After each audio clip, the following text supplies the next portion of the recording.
시작. 하나님의 말씀을 붙잡는 것. 네.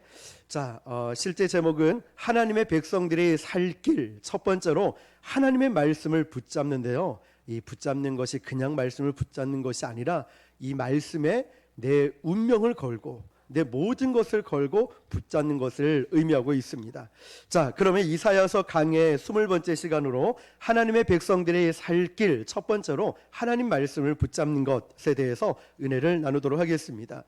제가 청소년기를 지나고 또 부교육자 생활을 보니까 한 20년 정도 했더라고요.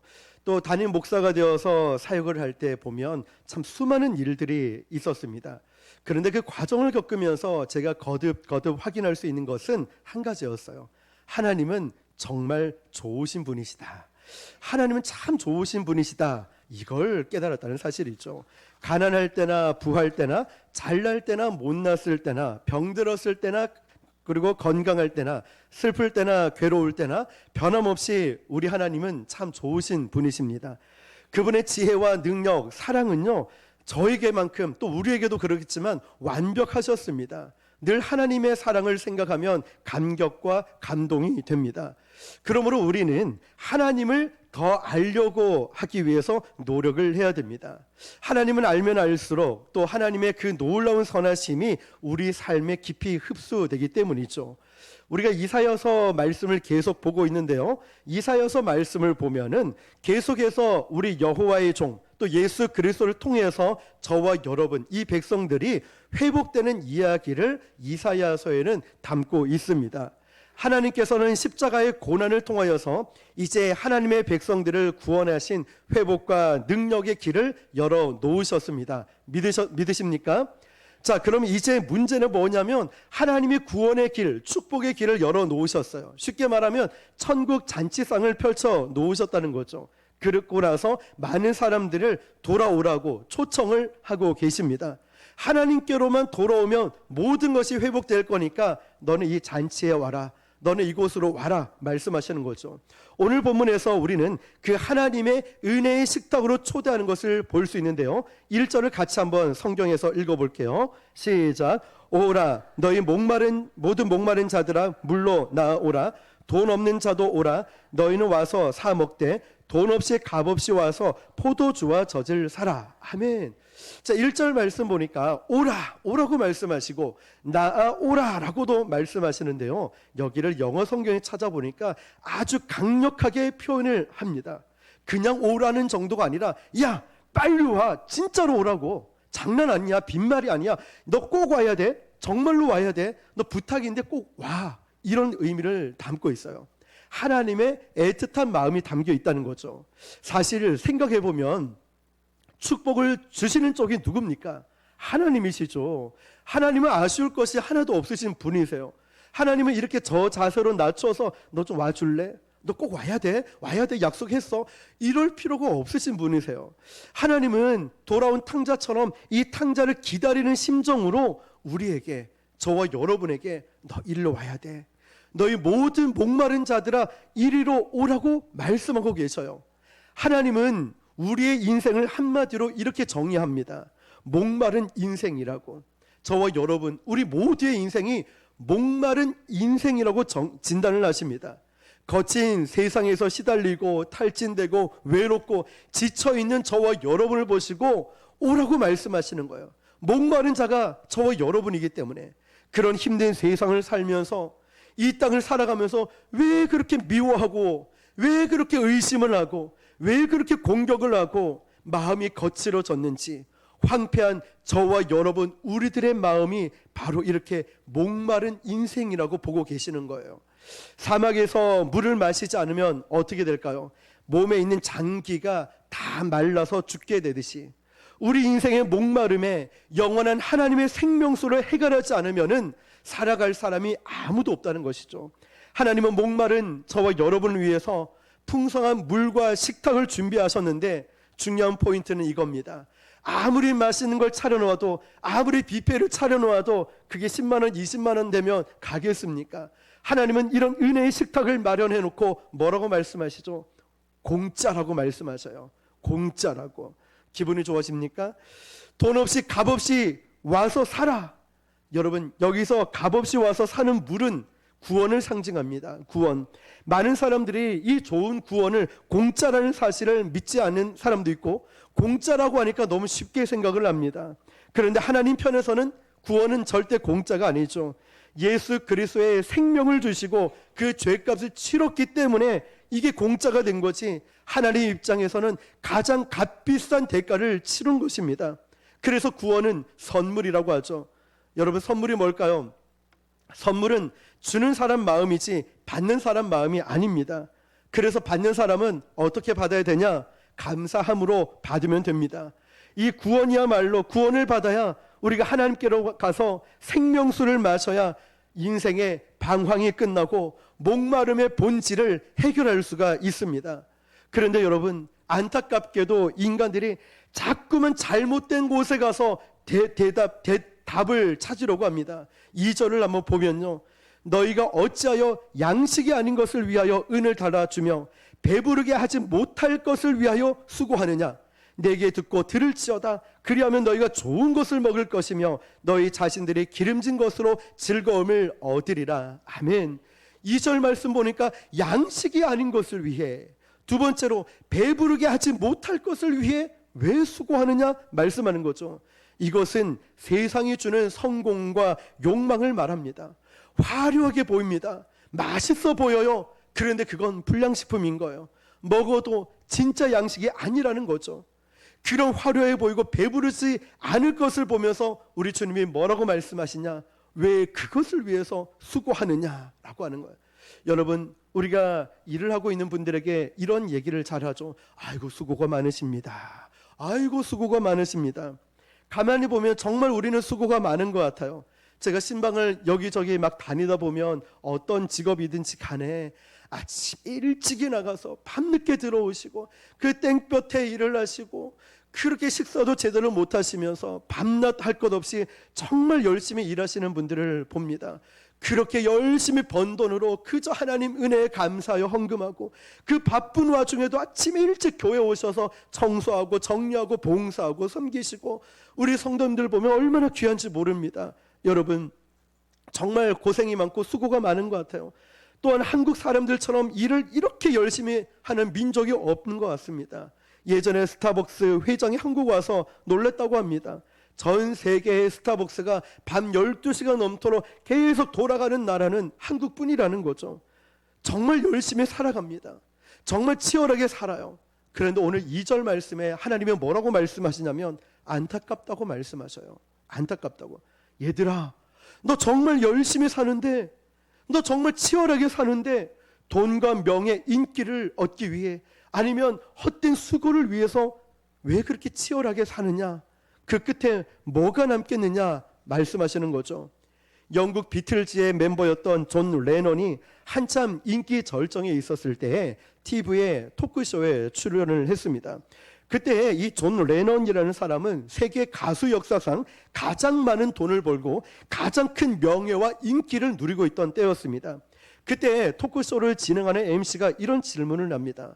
당신은 인간이 꿈꾸는 모든 것을 갖추었는데 지금 기분이 어떻습니까? 라고 물어보니까 유명한 말을 남겼죠. 아, 예, 저는 지금 너무나 지루하고 너무나 허무합니다. 모든 것을 누리고 가지고 있던 인기 가수였던 그 사람이 그런 말을 했다는 거죠. 하나님께서는 그 말씀을 지금 하고 계시는 거예요. 너희들이 지금 열심히 사는 건 좋다. 치열하게 사는 건 좋아. 그렇지만 그 돈과 명예와 욕망을 가지고 끝까지 가보면 그 끝에는 뭐가 있을 것 같니? 끝에 가면 신기루가 있을 거야. 끝에 가도 여전히 너에게는 목마름이 있을 거야. 그런 물질, 그런 건강, 그런 피로가 채워져서 모든 것을 이루어 놓은 그 끝에 가도 여전히 너희에게는 목마름이 있을 거야. 모든 것을 가졌던 솔로몬의 고백처럼 헛되고 헛되니 모든 것이 헛되도다. 그러므로 하나님은 지금 정신을 차리라고 말씀하시는 거예요. 물이 구원을 상징한다면 포도주와 젖은 구원을 받은 하나님의 백성이 누리는 천국의 축복과 은혜를 바로 포도주와 젖을 의미하고 있다는 거예요. 그것도 뭐라고 말씀하시냐면 값없이 내게로 와서 사라고 말씀하십니다. 우리가 구원을 받고 나서도 하나님이 주시는 포도주와 젖은 하나님의 특별한 은혜가 필요합니다. 왜냐하면 보통 사람들이 세상을 살아가는 것도 힘들지만 하나님의 자녀들은 특별히 누구의 공격을 받습니까? 마귀의 공격을 받는 거예요. 그래서 날마다 하나님이 부어주시는 하나님의 특별한 은혜를 받지 않으면 우리는 이 땅을 살아갈 수 없고 버틸 수가 없다는 거예요. 그래서 하나님은 저와 여러분에게 하늘의 은혜, 하나님의 그 크신 은혜를 부어주길 원하십니다. 중요한 것은 뭘까요? 하나님은 우리에게 이런 은혜를 부어주길 원하는데 하나님이 원하시는 게 이거예요. 우리가 하나님 앞에 나와야 된다는 거예요. 하나님은 우리에게 은혜를 주길 원하는데 나오라는 거예요. 나오라고 하시는 거예요. 생각해 보십시오. 아무리 좋은 약도 내가 먹지 않으면 소용이 없습니다. 하나님이 주시는 영적인 축복을 누리려면은 어떻게든 내가 하나님의 임재 가운데 나와야 된다는 것입니다. 예배의 자리로, 기도의 자리로, 은혜의 자리로 나와서 하나님을 가까이 하기 위해 노력해야 된다는 것입니다. 그래서 여러분, 인생이 바쁘고 힘들고 인생이 막막할수록 하나님은 우리에게 오라고 말씀하십니다. 오라고 말씀하셔요. 하나님, 저 바쁜데요? 그러니까 오라고. 하나님, 저 아파요. 그러니까 오라고.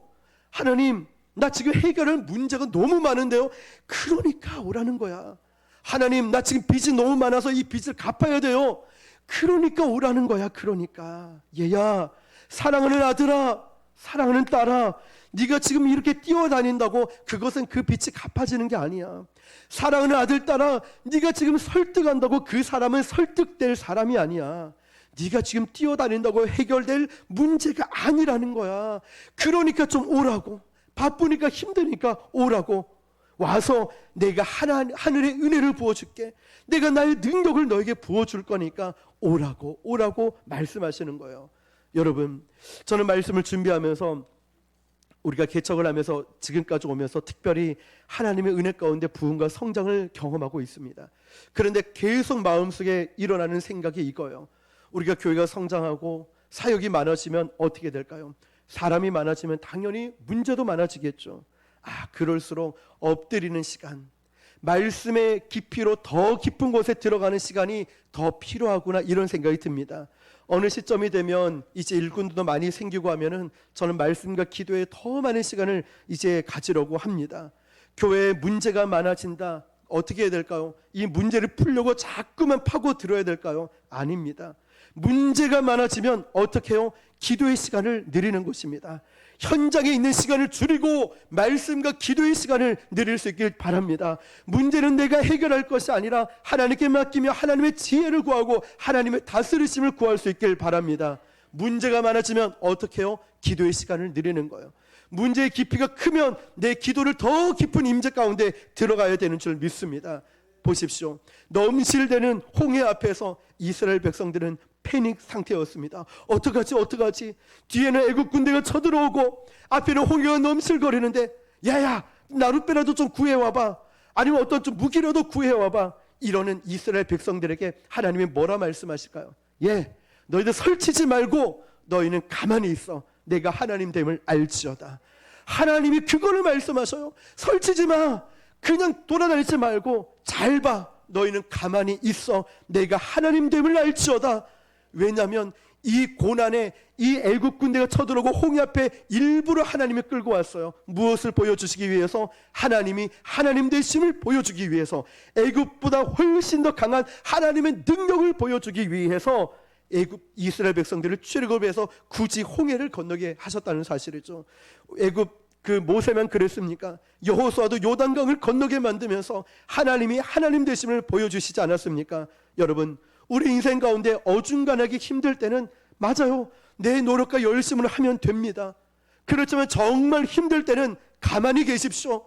정말 억울하고 답답하고 어렵고 힘들 때는 가만히 계십시오. 내가 몸부림치는 것을 멈추고 가만히 하나님의 임재 가운데 기도하시길 바랍니다. 하늘 문이 열려야 되는 것이지 내가 설친다고 되는 것이 아닙니다. 하늘의 문이 열리고 하늘의 능력을 받고 하나님의 역사여야 되는 것이지 내가 움직인다고 되는 것이 아니라는 거죠. 그래서 하늘의 문을 여는 사람은 바로 하나님의 크신 은혜를 받는 줄 믿습니다.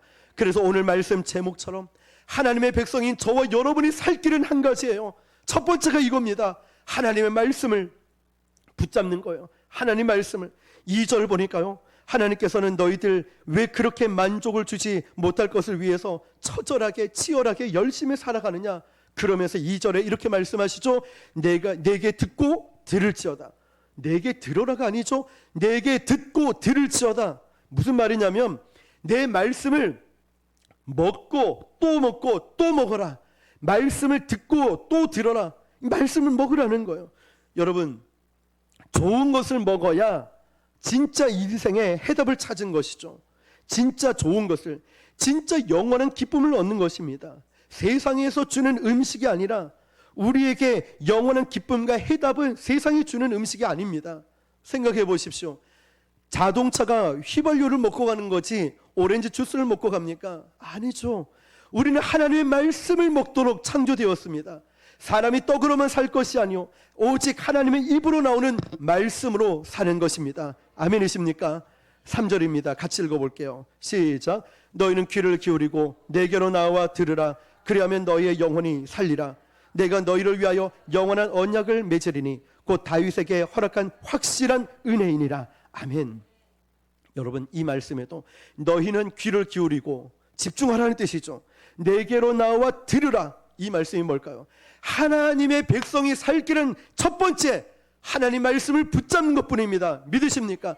하나님 말씀을 먹는 것뿐입니다. 믿으십니까? 그런데 2절에 내게 듣고 들을지어다 라고 했죠. 이 말 뜻이 뭐냐면 한두 번 듣고 끝내는 게 아닙니다. 귀에 못이 박히도록 들으라는 거예요. 원래 좋아하는 가수의 노래가 나오면 그걸 수백 번 수천 번을 듣고 완전히 외우지 않습니까? 엊그제 포도원 교회에 와서 간증한 그 대표의 간증을 들었는데요, 유명한 스타 강사가 되고 싶어서 유명한 강사들의 그 강의를 몇 번 들었는지 얘기하는데 1만 번 이상 들었대요. 그냥 달달달달 외웠다는 거예요. 그 정도로 지금 말씀이 뭐냐면 너희가 하나님 말씀을 듣고 또 듣는데 어느 정도냐면 달달달달 외울 정도로, 무의식 속에서도 하나님 말씀이 튀어나올 정도로 하나님 말씀을 그렇게 들으라는 것입니다. 그래서 여러분, 영적인 사람은 무엇입니까? 처음부터 누구를 만나든 어떤 문제를 접하든 어떤 사건이 일어나든 어떤 일을 하든 처음부터 내 안에 뭐가 있어요? 하나님 말씀이 있는 거예요. 사람을 만나기 전에 하나님 말씀이 있어야 영적인 분별이 가능한 거예요. 어떤 문제가 있을 때 처음부터 내가 하나님 말씀이 내 안에 있어야 그 문제를 능히 이길 수 있는 것입니다. 영적인 사람은 딴 거 아니에요. 내 안에 하나님 말씀이 있는 것입니다. 말씀의 지배를 받고 말씀의 목숨을 거는 자를 말씀하고 있는 것이죠. 그렇게 하나님 말씀을 듣는 것입니다. 그리고 귀를 기울이고 집중해서 듣는 것입니다. 어떻게요? 내 자신의 운명을 걸고 들어야 되는 거예요. 어떤 거냐면 이런 겁니다, 여러분. 제가 예전에 대학 입시 요강을 설명하는 설명회에 갔다가 깜짝 놀랐습니다. 요즘 애들이 쓰는 깜짝 놀랐어요. 굉장히 복잡하고 또 해마다 이게 자주 바뀌지 않습니까? 그런데 이 강사가 말하는 게 되게 어려운 것 같은데 학부모들은 이 아주 경건한 자세를 앉아가지고 마치 예배하듯이 쫙 쓰는 거예요. 졸고 주무시고 이런 사람은 한 사람도 없었다는 거예요. 깨알 같은 글씨로 막 쓰면서 한마디도 놓치지 않고 쓰는 거예요. 무슨 말일까요? 강사의 한마디에 자신의 운명과 자식의 운명까지 걸었다는 겁니다. 우리는 예배 시간에 가끔 졸고 주무실 때 있죠. 여러분, 예배 시간에 주시는 하나님의 말씀에 내 자신의 운명이 걸렸다고 믿으시길 바랍니다. 하나님 말씀에 내 운명이 걸렸다 생각하고 말씀을 들으시길 바랍니다. 사람의 말이 아닌 하나님의 음성으로 들으시길 축복합니다. 성경을 읽을 때도 마찬가지입니다. 말씀을 읽을 때 이 말씀에 내 운명이 걸렸다, 이런 심정을 가지고 말씀을 읽고 듣고 묵상하고 배우는 것입니다. 이렇게 하나님은 말씀하시는 거예요. 그렇게 하나님 말씀을 붙잡을 때 우리 영이 살 거라고 말씀하셔요. 무엇을 붙잡을 때요? 하나님 말씀을. 아이고, 나는 말씀을 붙잡고 사는데요. 여러분, 대충 붙잡는 게 아니죠. 말씀을 칼이라고 비유를 한 데 있죠. 왜냐하면 이 말씀으로 악한 영들을 찔러 쪼개기 때문에 그런데 어떤 사람은 말씀을 붙들긴 붙들었는데 찔러 쪼개는데 찔러지지 않아. 쪼개지지도 않아요. 탱탱 튕겨 나와 버려요. 이상하네. 말씀은 검이고 칼이고 능력이라 했는데 왜 안 그럴까? 1절에 말씀드렸죠. 이 칼을 간 지 한 500년 된 거예요.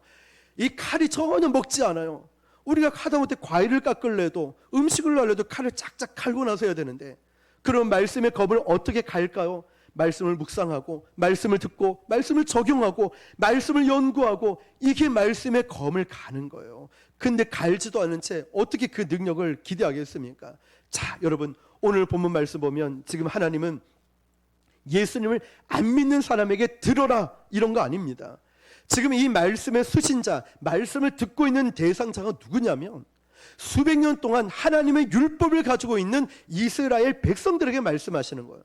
하나님의 백성들에게, 이 백성들은 예배의 습관, 제사를 드리는 게 몸에 쫙 배어 있는 사람이에요. 그런데 그 백성들 보고 너 말씀을 들으라 하시는 거예요. 왜일까요? 이들은 불순종하고 우상 숭배로 하나님을 떠나버렸다는 거예요. 그래서 그들의 인생이 부서졌어요. 하나님의 벌을 받았습니다. 요즘으로 말하면 내가 몇 대째 모태신앙인데 교회는 다녔는데 교회 방식과 모든 것을 알지만 모든 게 세속화되어 있는 모습들처럼 말이죠. 세속적인 크리스천을 지금 말하고 있는 거예요. 교회는 와 있지만 하나님의 인격적으로 만나지 못하고, 예배는 드리는 것 같지만 내 마음과 생각은 전혀 딴 데가 있는, 오히려 세속화되어 버린 나의 모습을 하나님은 지적하고 계시는 거예요. 그들은 이 말씀을 율법적으로는 알고 있었어요. 머리로 알았다는 거죠. 그러나 하나도 실천하지 않았다는 거예요. 그들은 종교인이지 가슴이 뜨거운 하나님의 사랑이 없었습니다. 그러니까 하나님의 임재가 그대로 떠나버린 거예요. 이 하나님의 임재가 그대로 떠나버린 거예요. 저는 우리가 찬양 전에 이미 중보기도팀이 중보기도를 하고 우리가 이렇게 찬양을 드리면서 하나님의 임재를 간구하는 거예요. 하나님의 임재가 있는 예배, 하나님의 뜨거운 감격, 임재가 있는, 눈물이 있는, 그런 기쁨이 있는 이 예배, 축제 같은 예배를 기대합니다. 여러분, 그들의 불순종의 대가로 결국 징계의 매를 맞고 있습니다. 그런데 여러분, 그런 그들에게조차 하나님은 회복을 약속하시는 거예요. 회복을. 그런데 그 전에, 그래 내가 너에게 회복을 줄 거야. 그런데 그 전에 뭐라고 말씀하실까요? 말씀을 들어야 너의 영이 살아날 거라고. 말씀을 들어야. 그러니까 이 귀를 활짝 열고 집중해서 하나님 말씀의 운명을 걸고 이 말씀을 들어야 내 영이 살아날 것이라고 말씀하시는 거예요. 복음이 다시 내 안에 들어와야 됩니다. 불신자만 복음을 듣는 게 아니죠, 여러분. 예수 믿은 지 오래 다닌 사람, 첫사랑의 감격이 식어져 버린 사람 들어야 되는 거죠. 내가 믿음이 좋다라고 착각을 하지만 영적 권위를 잃어버린, 종교적 매너리즘만 남아있는 이 하나님의 백성 모두가 이 복음, 이 말씀을 듣고 다시 회복되고 살아나야 되는 줄 믿습니다. 믿음이 좋다라고 소문났던 로마 교회가 10년, 20년 지나니까 경건의 모양은 있지만 능력을 잃어버렸습니다. 그래서 사도 바울이 로마서를 다시 쓰면서 다시 한번 그들에게 복음을 선포해 주는 거예요. 다시 하나님의 임재로 나와서 하나님 말씀을 새롭게 들어야 너가 첫사랑이 회복될 거니까 말씀하시는 거예요. 회복되어야 될 성도들이 한국교회가 많이 있다는 거죠. 여러분, 그렇게 영원히 하나님 말씀으로 살아가는 사람들에게 3절 후반부에 보면 이렇게 기록하고 있습니다. 내가 너희를 위하여 영원한 언약을 맺으리니, 내가 너희를 위하여 영원한 언약을 맺으리니. 아멘. 하나님께서 말씀을 통해 이 백성들이 회복되고 나니까 영원한 언약을 맺겠다고 말씀하십니다. 이제 언약의 백성이 되었습니다. 언약의 백성이 뭘까요? 하나님께서 이제 내가 너를 책임져 주고 너를 축복하고 너를 지켜주겠다는 언약의 말씀인 거예요. 언제요? 말씀을 붙들었을 때, 말씀의 내 운명으로 받아들이면서 목숨을 걸고 예배 드리는 자에게 영이 살아나는 거예요. 영이 살아나는 이 백성에게 내가 너를 지켜주고 내가 너를 보호하고 내가 너와 함께하고 내가 너를 복을 주시며, 오늘 첫 번째 찬양처럼 너에게 복을 주고 지켜주겠다고 말씀하시는 거예요. 그러니 아무것도 두려워하지 말라. 그러니까 우리 마음이 지식으로만 알고 하나님이 함께 하신다 이게 아니라 정말 내 운명을 맡기듯이 이 말씀, 하나님 말씀을 내가 전적으로 신뢰해야 되는 거예요. 정말로 신뢰하라는 거예요. 강력하게 이 내 마음 깊은 곳에서 하나님, 제가 오늘 이 말씀을 신뢰하겠습니다. 사람의 말이 아닌, 이 목사의 말이 아닌 하나님의 음성으로 듣고 제가 이 말씀 그대로 살아가겠습니다. 여러분, 이 말씀이 필요한 거예요. 회복을 주시는 거예요. 축복을 주시겠다는 거예요. 그런데 여러분, 그거 아십니까? 이 언약은 아무한테나 주는 게 아닙니다. 하나님의 백성들이 모세를 통해, 아브라함을 통해 언약을 주셨는데 이 언약이 깨졌습니다. 불순종하니까 말이죠. 그래서 하나님은 예수 그리스도를 통하여 새 언약을 주셨습니다. 이 새 언약은 예수 그리스도의 보혈 위에 세워진 겁니다. 그래서 인간인 우리는 실패해도 언약은 깨지지 않아요. 우리 예수님의 보혈이 저와 여러분을 지켜주십니다. 그래서 일어나 담대하시고 다시 한번 하나님 말씀을 붙들고, 이제까지는 말씀을 대충 읽었다면, 이제까지는 이 말씀을 그냥 좋은 말씀이네 라고 넘겼다면, 이제는 이 말씀에 내 모든 것을 거는 겁니다. 오늘 이제부터는 하나님께 드리는 이 예배의 최우선순위로 드리며 내 모든 인생을 맡기는 것입니다. 이거예요, 여러분. 예배 시간에 주시는 하나님의 음성에 내 운명이 걸렸다는 마음으로 눈도 뜨고 귀도 열고 내 마음도 활짝 열고 영안을 열어서 주님 주시는 말씀이라면 아멘, 아멘, 감사합니다, 아멘, 감사함으로 받으면 버릴 것이 하나도 없다는 것처럼 믿음으로 받아 누리시길 축복합니다. 성경을 읽을 때도 그래요 주님, 이 말씀에 내 운명이 있습니다. 이 말씀대로 내 삶에 이루어질 줄 믿습니다. 그렇게 붙잡을 때에 하나님은 내 영이 살아날 거라고 말씀하시고 내가 너를 지켜줄 거라고 말씀하십니다. 오늘 이 말씀 그대로 내 삶의 전심으로, 온전함으로, 내 삶의 축복으로 나타나게 될 줄 믿습니다. 말씀을 어떻게 해요? 운명으로 내 목숨을 걸고 받아들여서 내 삶의 회복뿐만 아니라 그런 축복을 누리시는 저와 여러분 되시기를 주님의 이름으로 축원합니다. 이 시간 함께 기도하겠습니다. 하나님, 지금까지 헛된 일에 제 모든 것을 빼앗기고